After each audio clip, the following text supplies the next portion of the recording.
Mushoku Tensei, Jobless Reincarnation. Read to you by B-Dog VA. Prologue. I was a 34-year-old man with no job and nowhere to live. I was a nice guy, but I was on the heavy side, didn't have good looks going for me, and was in the midst of regretting my entire life.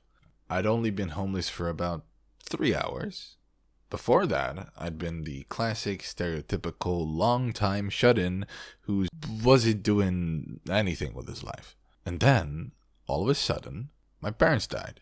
Being the shut-in that I was, I obviously didn't attend the funeral, or the family gathering after. It was quite the scene when they kicked me out of the house afterward. My brash behavior around the house hadn't won anyone over. I was the sort of guy who'd bang on the walls and floors to get people's attention without me leaving the room.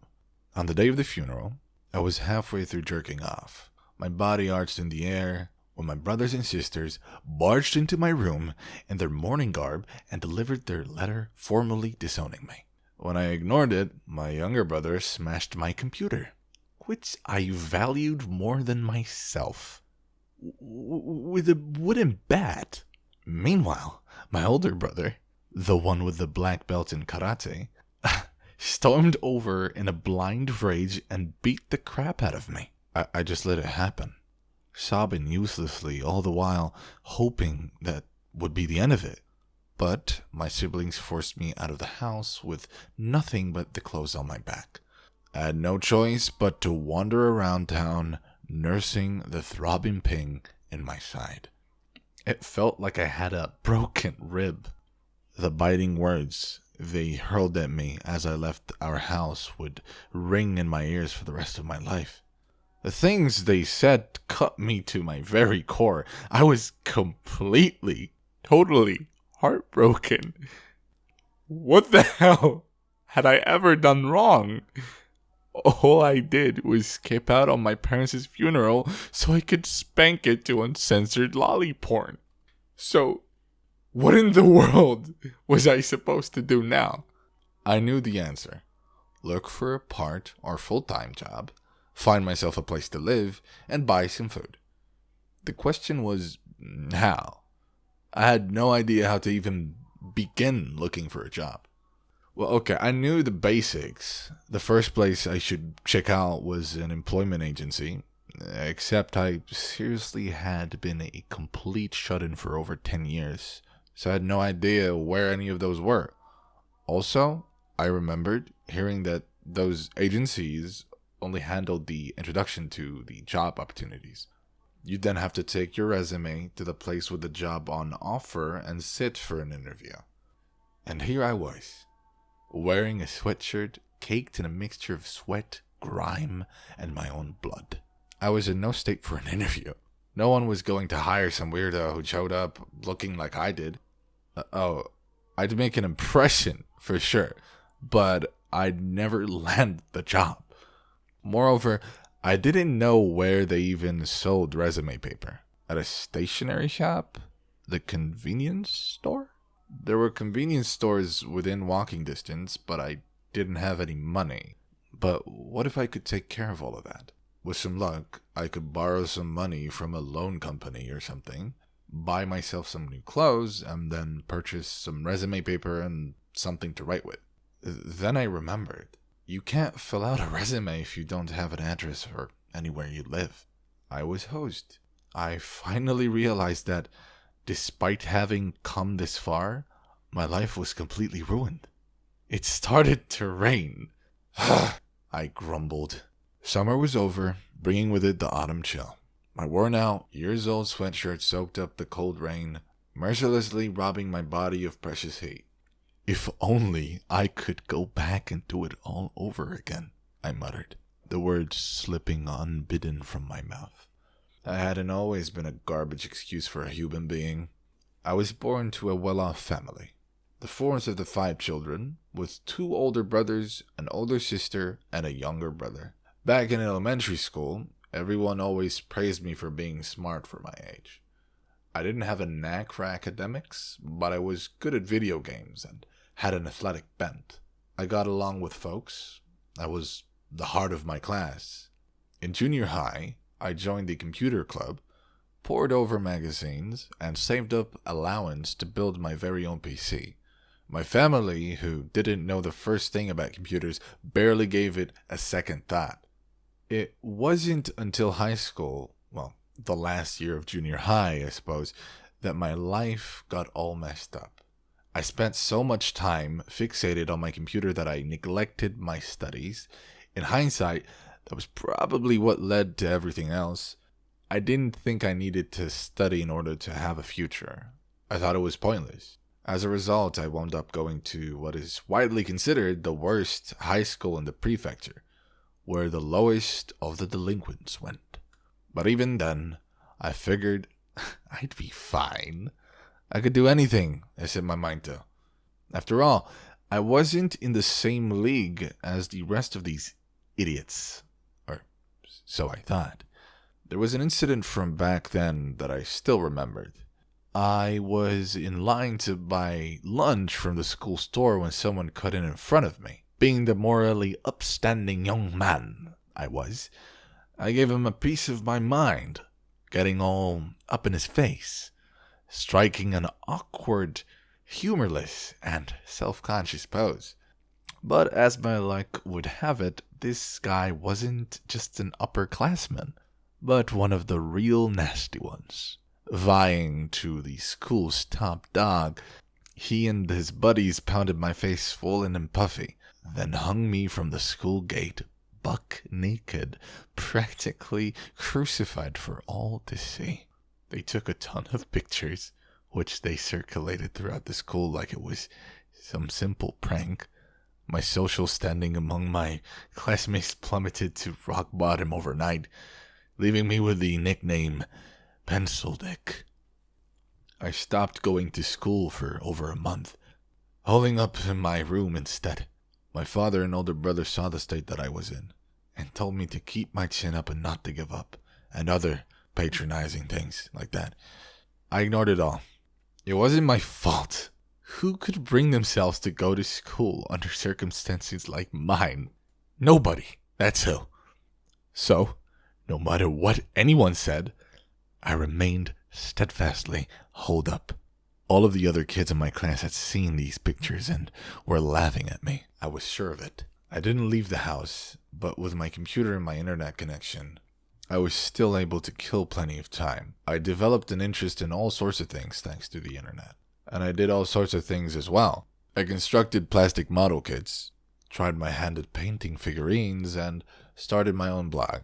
My mother would give me as much money as I could cajole out of her, almost like she was supporting me in all of this. Despite that, I gave up on all those hobbies within a year. Anytime I saw someone who was better at something than me, I'd lose all motivation. To an outsider, it probably looked like I was just playing around and having fun. In reality, I was locked inside my shell with nothing else to do during my time alone. No, in retrospect, that was just another excuse. I probably would have been better off deciding I wanted to be a manga artist and posting a silly little webcomic online. Or deciding I wanted to be a light novel author and serializing stories or something like that. There were plenty of people in circumstances like mine who did the sort of thing. Those were the people I made fun of. This stuff is crap.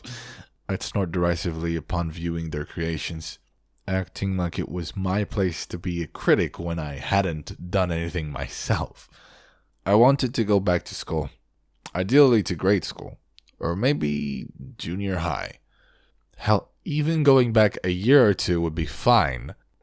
If I had a little more time, I'd be able to do something. I might have half-assed everything I'd ever done, but I could pick up where I'd left off. If I really applied myself, I could be a pro at something, even if I didn't wind up the best at it. I sighed. Why hadn't I bothered to achieve anything before now? I'd had time. Even if the time was all spent shut in my room in front of the computer, there was plenty I could have done. Again, even if I wasn't the best, I would have accomplished something by being halfway decent and applying myself. like manga or writing, maybe video games or programming. Whichever the case, with the proper effort, I could have gotten results. And from there, I could have made money. And no, it didn't matter now. I hadn't made the effort.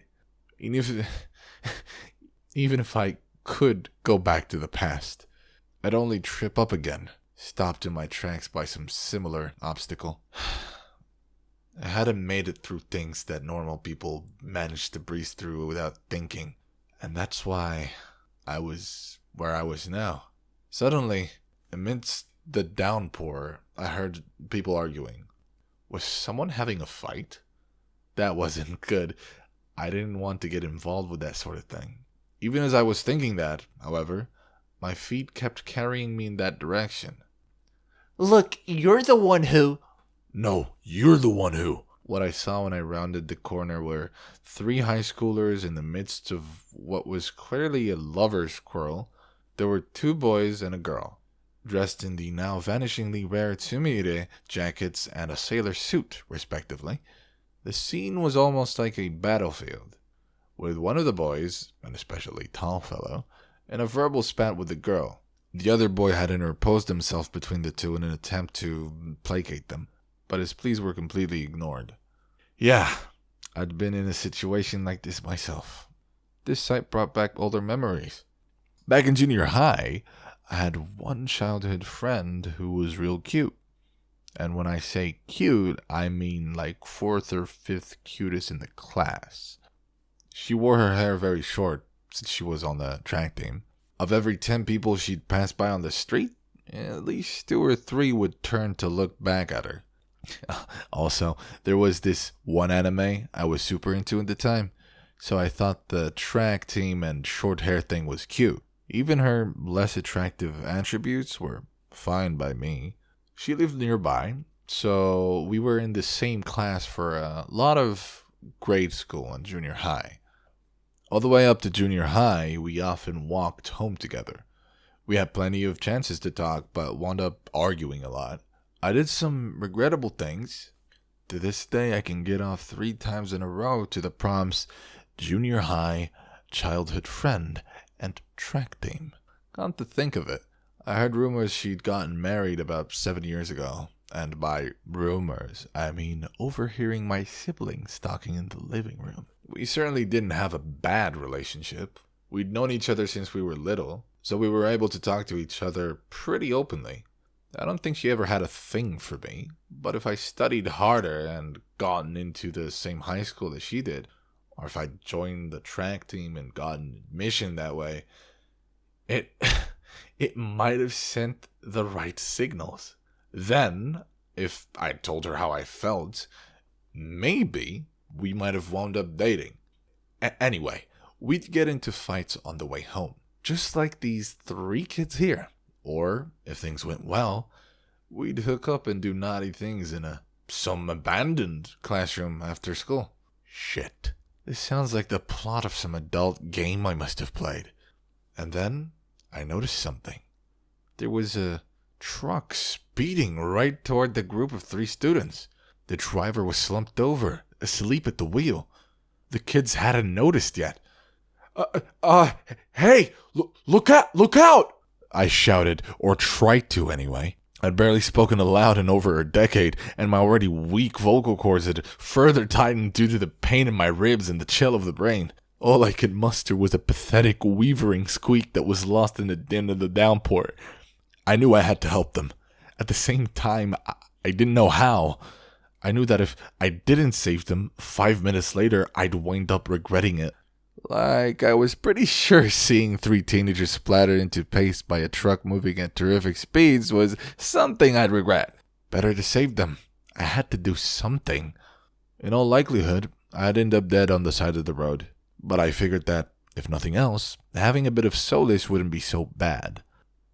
I didn't want to spend my final moments mirrored in regret. I staggered as I started to run. 10+ years of barely moving made my legs slow to respond, threatening to bring me to a halt. For the first time in my life, I'd also wished I'd gotten more calcium. Even so, I ran.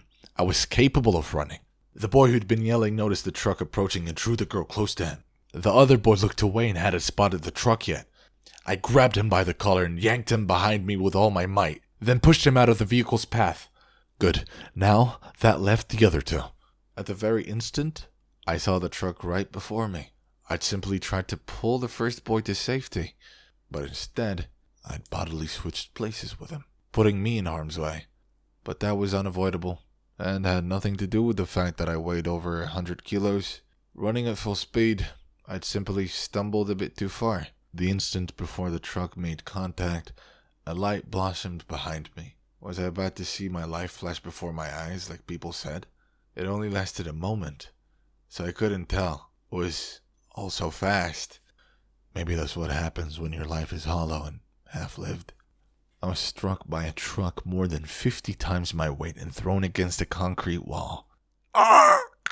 The air was forced out of my lungs, which were still spasming for oxygen in the wake of running flat out.